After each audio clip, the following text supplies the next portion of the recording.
Journey with Judy. Honest, open, transparent. It's hot. There's no such thing as perfect people. Okay, so good morning. You are journeying with Judy right here on Lake 96.1. And I have so many things that I want to talk to you guys about.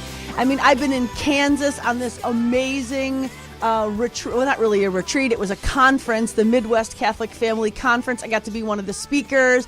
My son met me there. My man and I drive there. It was just an amazing, amazing weekend. Robs, I just want you to know the average number of children that these people have in Kansas is like 9.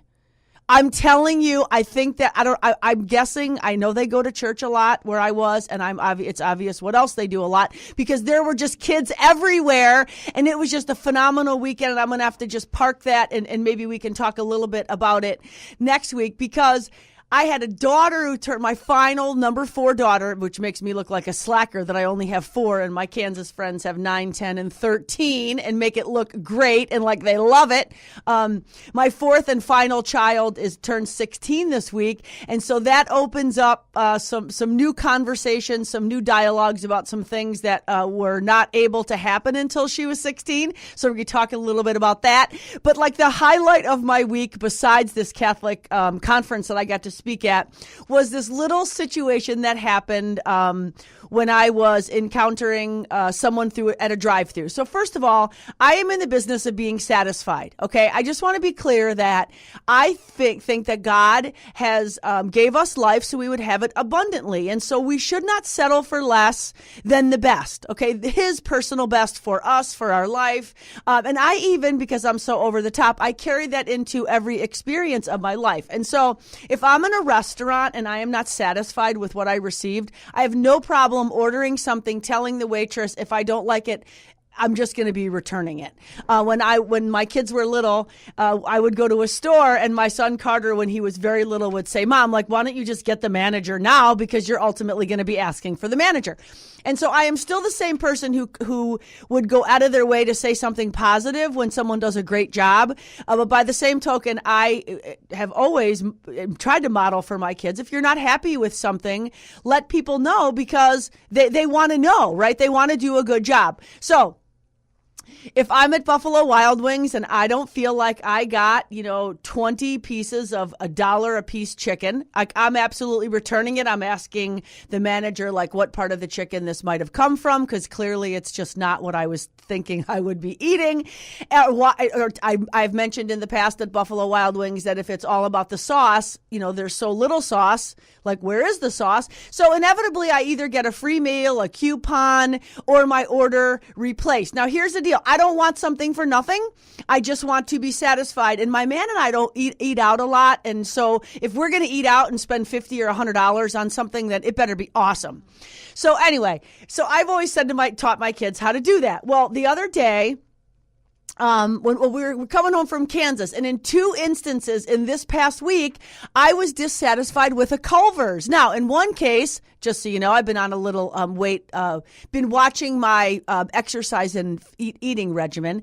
And so I was splurging and having a butter burger, okay? And if I'm having a butter burger, it best have what I ordered on it. So my man and I at 8 p.m. on Sunday night, we're driving home from Kansas, and we go through the drive-thru, get on the road, and not only was one burger wrong, but 3 burgers were wrong.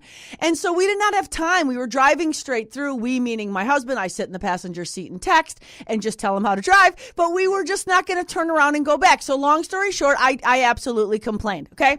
But the real highlight was when I got to Starbucks. My new treat is a coconut macchiato, iced macchiato. Love it. It gets me super fired up with a little shot of espresso. But if I'm paying $5 for a cup of coffee, it needs to be perfect. The perfect recipe, the perfect amount of ice, everything.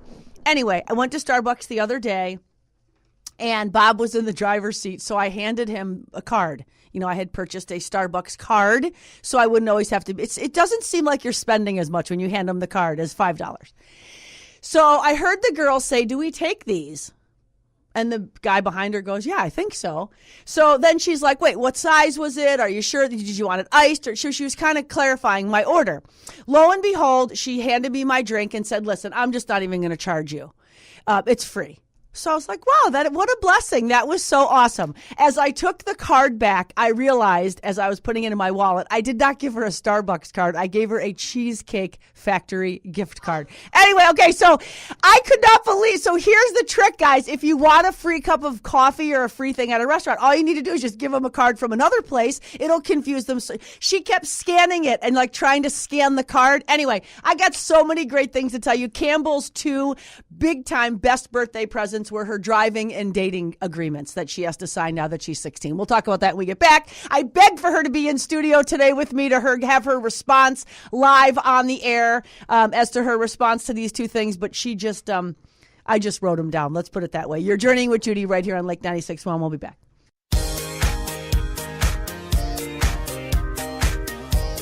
All right, so welcome back. You're journeying with Judy right here on Lake 96.1. And there's so many things that happen in a week. I really want a daily show so I can just have like little bursts of energy.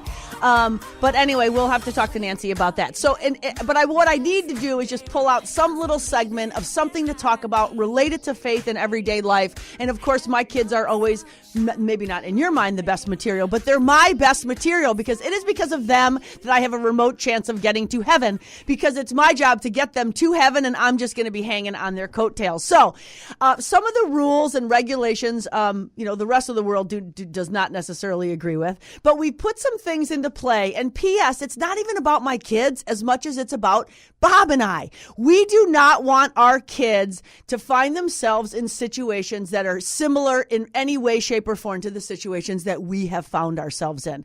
Now, my kids would challenge that and say, well, that's how you learned, through your experience, and you had to do it in order to know. We've had a lot of conversations about this, but here's what I know. The game hasn't changed, and the results are the same. So more is not always better. Sooner is not always better. So anyway, long story short, if that's even possible when I'm the host of the show, is Campbell received for her birthday, not only did she receive 16 presents, because I always give the amount of presents for the years. And so, and just to let me clarify, it's, she has some taffy and some candy and some little things, but 16 things to open because she did turn 16 years old. And while she has witnessed 3 other children in my house turn 16 years old, I think she was excited, but by the same token, she knows she's still like a trapped animal, basically. And what she was getting for her 16th birthday would not only include 16 presents, which she said all she wanted for her birthday, Robin, was a white Mercedes-Benz. Okay, and since we never gave any of our other kids a car, I was baffled as to why she really thought she might be getting that. And she let me know that so many people said, yeah, but by the fourth kid, parents just give up and they just give you everything. So she's waiting for that to unfold in her dream world, because it's absolutely not happening. So as she told me of these 2 birthday presents, I think it's a present. It's a gift. It's an agreement as to what has to happen for her to drive our automobiles. And it is an agreement. Contract sounds so restricting. Agreement means we're agreeing and what the parameters are if she will be dating, because she's 16 years old. Now, I'm going to shelf that for a second, because as my daughter told me, and I'll quote, the driving contract is the stupidest thing I have ever seen. And then when I asked her about the dating contract or agreement, she said, it's actually even worse than the driving contract. However, I didn't even read it because I thought the driving agreement was so stupid that I haven't even read the dating agreement. So as God would have it, as I was feeling defeated as a parent, and maybe I shouldn't, put so many restrictions on my kids. The fact is I got an email this morning from my buddy Tim Elmore, and every day I get a reminder of him about creating leaders. Okay, so it's kind of work related, but it does have a Jesus theme. And the title of it was, "Are you in charge of your kids, or are they in charge of you?" So that prompted opening, right? I mean, obviously the inmates are running the asylum at my house. We've admitted that. It's been we all agree unanimously that Campbell gets more than anybody, has less restrictions, is more disrespectful, more presumptuous. And I'm not dissing my kid. It's just, this is what we have created.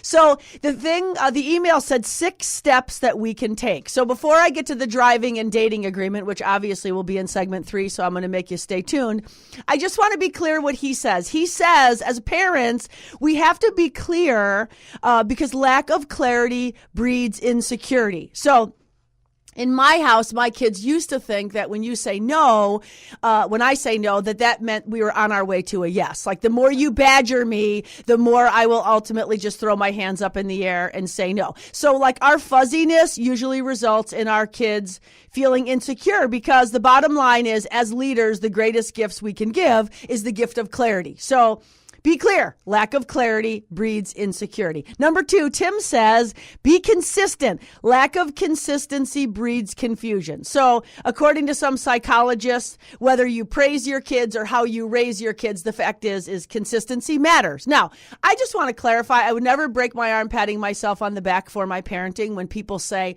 oh my gosh, you should be so proud. No, because I'm not the parent who posts things all about my kids on social media, because here's why. There's a lot of times that other kids are doing the same things that my kids might not be doing and yielding a different result. And so I do not want to put the praise of my kids on social media. However, because I feel like if you're going to tell me all this great stuff about your kids, can you tell me the not so great stuff? Like tell the whole story, not just the fake book story. And so I'm not willing to put the bad stuff, even though I talk about it on the radio. Anyway, number 3, don't cave.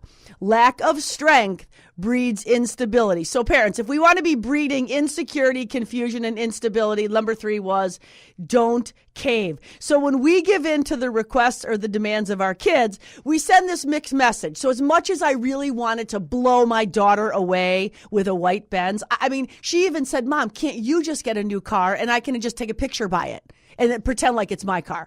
So I would not even do it because it would be such a contradiction to everything that we ever did. Meanwhile, my man is like, I wish we were in a position financially to buy all of our kids all new cars. But even if I was, I just wouldn't do it. There's no judgment for those of you who have done it. Do not hear that. The show is never about condemning someone else. It's just about how we journey and why we journey the way we do. So 2 more things that I think we might have to go to the break is number 5, determine your compass.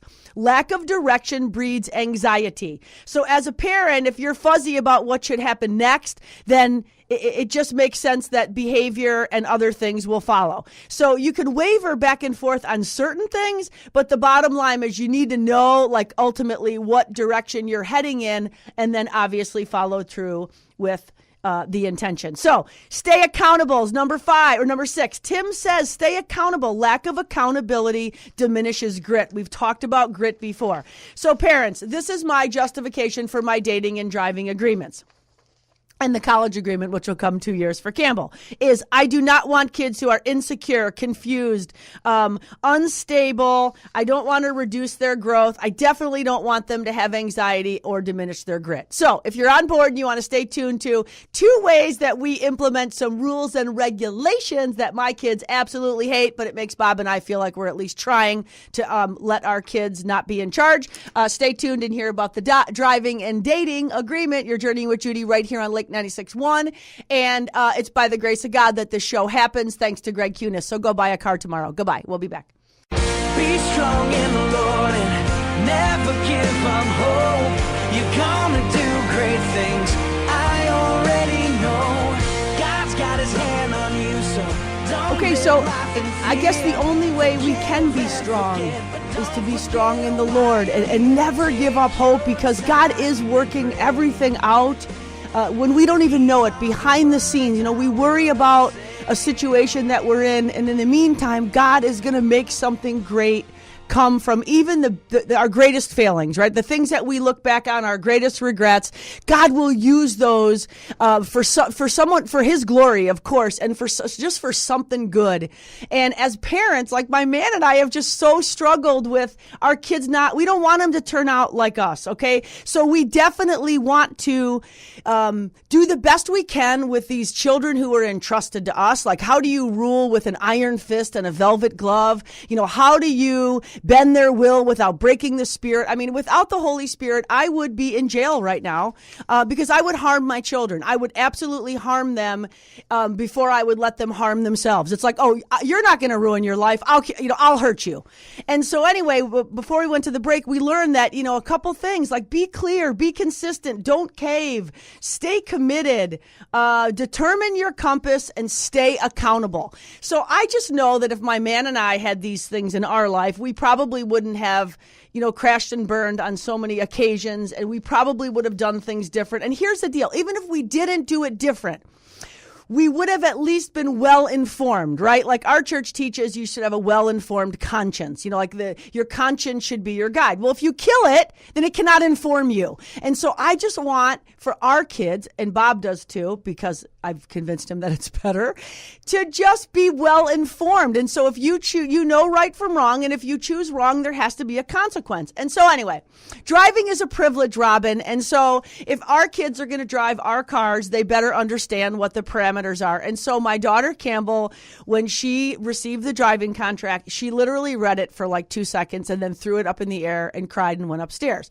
So of course I was like, well, if you're going to cry about the agreement, then clearly you shouldn't be driving, right?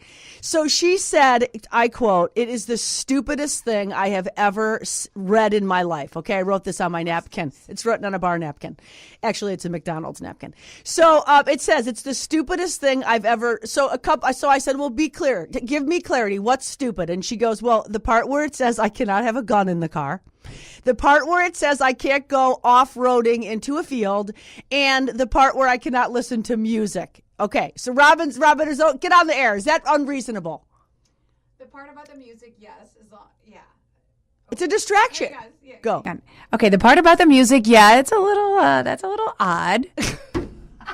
And the fact that you're writing it on a napkin is a little funny, if you ask me. But of course, the guns thing, and if you're not a gun family. Okay, now say you were a hunting family, that'd be different if they were driving in a truck with a gun. Yes, but if you're a road rager and you have anger issues, which, some okay. people in my family have been known to have and do, I just don't think that's a good thing. No, and did you say drugs in there or what? Oh, there's absolutely a thing about drugs. Okay, so I cannot read this whole agreement, but I will tell you that it has some general principles. It gives them statistics about the fact that it's a leading cause of death, automobile accidents, leading cause of death, ages 16 to 20 years old, and that they are more likely to die in a car accident than they are from any other cause. So that right out of the gate, that's the beginning part of this agreement. And then it just goes on to say, like, I'm going to abide by the rules of the road. I'm going to abide by my parents' parameters, and here's what they are, And some of them are a little over the top. Like I got this from the internet and then just put my own twist on it. And so, they all sign the same thing. Well, in one case it says, you can't put on makeup, and so of course Carter crossed that out and said he won't be, putting on makeup while he's driving. But anyway, so Campbell just thought it was so silly. Like, she goes, first of all, why would I go in a field? Okay, so we've all been in a cornfield, friends, at least back in the day. And so part of it is she goes, "Mom, you actually made me think of things that I would not even have thought of that now I know are wrong, but it's just common sense." Okay, so she feels that my driving contract is common sense.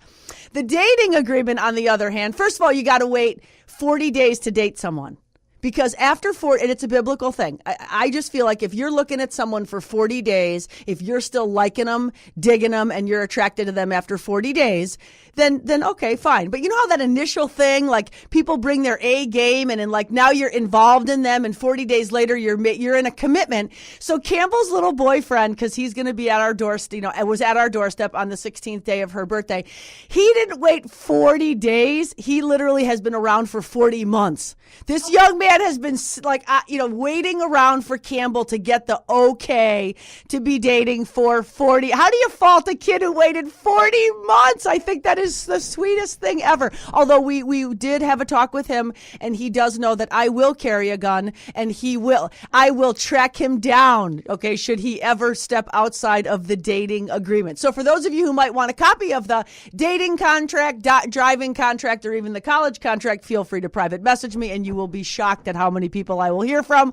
Do not tell your kids that it came from me, because number one, they probably don't listen to the show, but number two, I got too many haters already. Okay, so God is good all the time, and all the time God is good, and he has entrusted these children to us, and I just want to stand before him and say, I did the best I could with what I have. Here you go, Lord. So this week, if you're not going to parent, then be hot. Keep it hot. Honest, open, and transparent. Peace out.